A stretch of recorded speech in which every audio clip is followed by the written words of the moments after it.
Queridos irmãos e irmãs, hoje a terra está em silêncio. Como escutamos no capítulo 52 da profecia de Isaías da primeira leitura, assim como muitos ficaram pasmados ao vê-lo, tão desfigurado, ele estava que não parecia ser um homem ou ter um aspecto humano. O que significa isso, irmãos? Que se nós estivéssemos presentes naquele grande dia, se há 2000 anos atrás a gente estivesse no Calvário e passássemos de frente à cruz de nosso Senhor, nós não saberíamos de quem se tratava. Até mesmo as pessoas que conheciam ele, talvez confundiriam ele com outra pessoa. De tão modo que ele foi maltratado e desfigurado. Ao fazer a cruz da Capela de Santo Antônio, que está praticamente pronta, e em breve vamos ter o dia da sua chegada, encontrava-me nesse dilema. Como vamos fazer a cruz? Como ela é feita à mão, por um artista muito talentoso, pensei, como irei fazer a cruz? Existem tantos crucificados, tantas formas de transmitir de maneira visual esse grande acontecimento. Eu pensei, qual a melhor maneira de mostrar, através deste símbolo,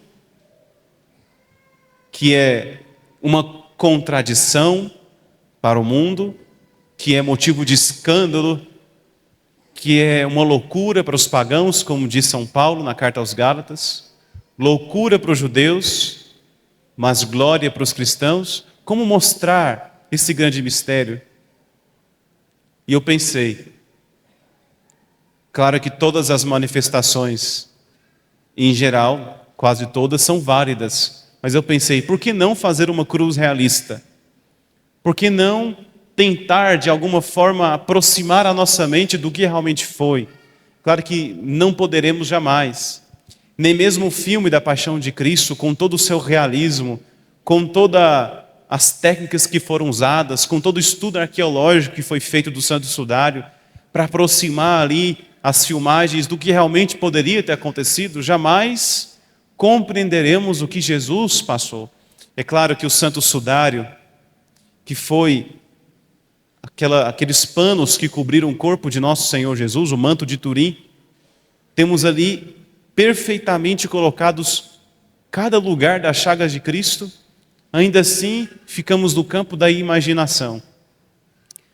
E pedi para ele fazer um crucificado o mais realista possível. E ele me indagou, dizendo, Padre, o senhor não pode fazer isso. Misericórdia, Padre, ele escreveu assim para mim. Não pode, Padre, porque vai escandalizar as crianças e as velhinhas. Elas não vão conseguir olhar para a cruz, Padre. E aí eu entendi aonde queria chegar e falei, não, irmão, se não for para ser realista, eu nem quero. Aí tá bom, entendi, Padre. E aí eu mandei para ele uma imagem de como vai ser. E quando chegar, todos de fato vão ficar pasmados. Porque vai ser muito realista a cruz. E a ideia é que seja mesmo, que seja impactante. A cruz de Cristo é impactante. Com certeza alguém vai criticar, vai dizer, para que tudo isso, Padre? Para que todo o sangue? De fato, né? Para que Jesus tanto sangue?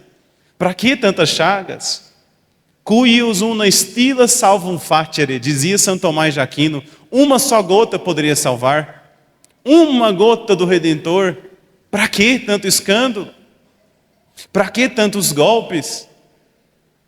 Para que tantas cusparadas? Por que Jesus tantos bofetões? Por que tantas humilhações? Por que tantos xingamentos? Por que tantos ultrajes? Por que, Senhor? Poderíamos sim indagar. Por que tanto sangue? Mas também por que tanto amor? Por que tanta misericórdia? Porque nos ama. Podemos olhar de fato para a cruz nessas duas perspectivas. Do escândalo, porque a cruz é escandalosa mesmo. Ou poderemos pensar, quanto amor Deus tem por nós.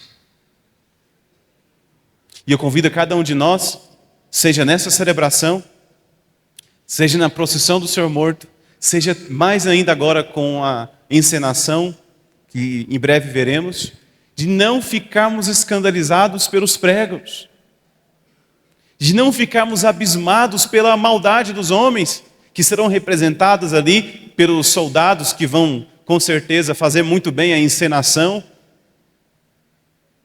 que não ficamos espantados com o sangue que vai sair dessa encenação, ou aquilo que vai representar o sangue. Que não pensemos quanta dor, tadinho de Jesus, que dó, inocente. Não pensemos assim. E eu convido a cada um de nós a olhar para a cruz de Cristo em outra perspectiva. E logo pensar quanto amor Ele tem por nós. Quanta paciência Ele tem por nós. Quanta misericórdia. Apesar das nossas misérias, apesar da nossa cabeça dura, do nosso orgulho, Ele continua nos amando e se entregando por cada um de nós. O que aconteceu hoje, né? O que faz esta igreja estar cheia, seja aqui na São Benedito ou na Santo Antônio? O que traz os católicos a essa celebração, 3 horas da tarde neste calor? Jesus Cristo foi entregue aos piores tormentos que um ser humano pôde experimentar. Sofreu no corpo e na alma. Nos estudos feitos do Santo Sudário, e convido todos a algum dia pesquisarem sobre este material que se conservou através dos tempos, né? É uma das poucas coisas que ainda existem hoje dos tempos de Jesus, que não foi corrompida e destruída. Tiveram alguns incêndios e por milagre foi preservado de fato o Santo Sudário. É um testemunho vivo da ressurreição de Cristo.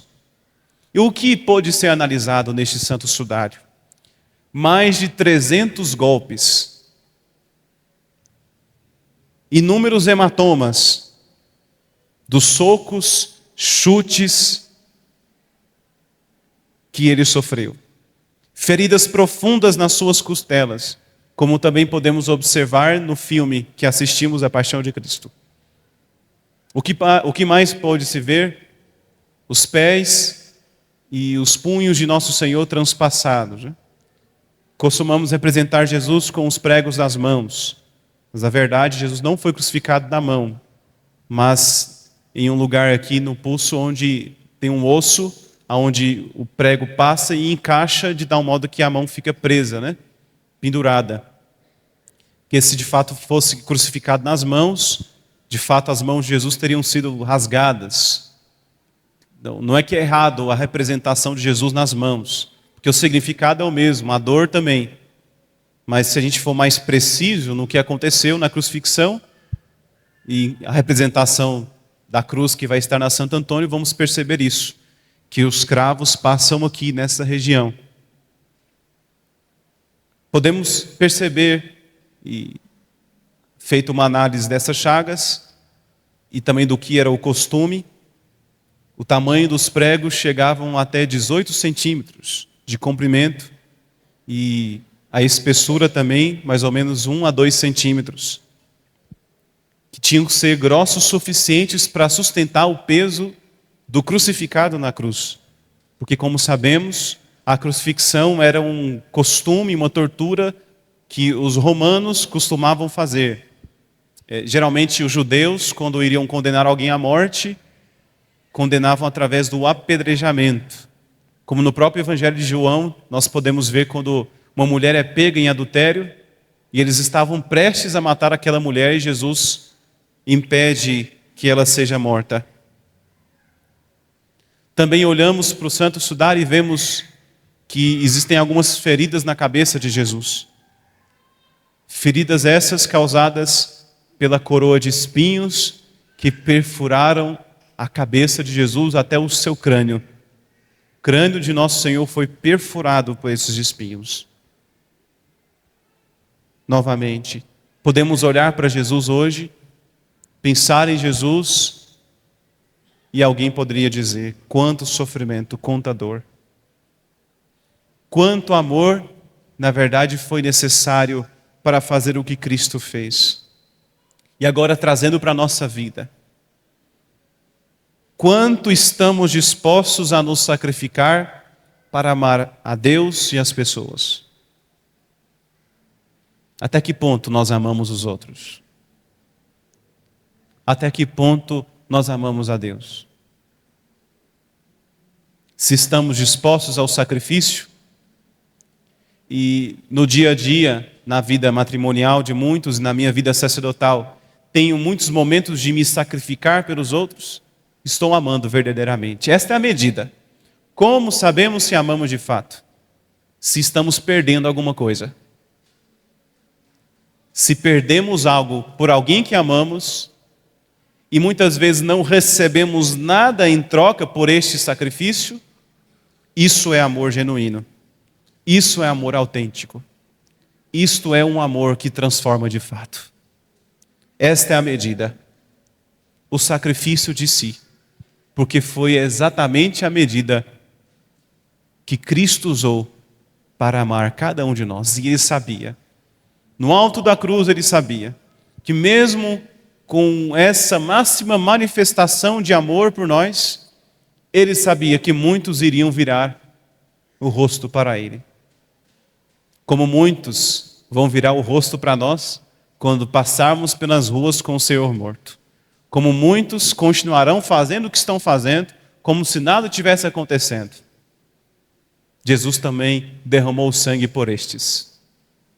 Derramou o sangue por todos aqueles que, no lugar de adorarem a Cristo crucificado, usam da ocasião da Páscoa, desse feriado, para justamente ofender e ofender a mais o coração de nosso Senhor. O que podemos fazer hoje, irmãos? Podemos hoje nos entregar a Cristo. Podemos hoje romper com o pecado. Podemos hoje decidirmos sermos de fato filhos de Deus, servos do Altíssimo. Podemos hoje decidir viver uma vida inteiramente dedicada a Ele, fugindo do pecado, nos afastando de tudo aquilo que possa ofender a nosso Senhor. Que Deus nos ajude. E que a nossa Mãe Maria Santíssima, que esteve ao pé da cruz até o fim, nos fortaleça nesse combate que é a nossa vida.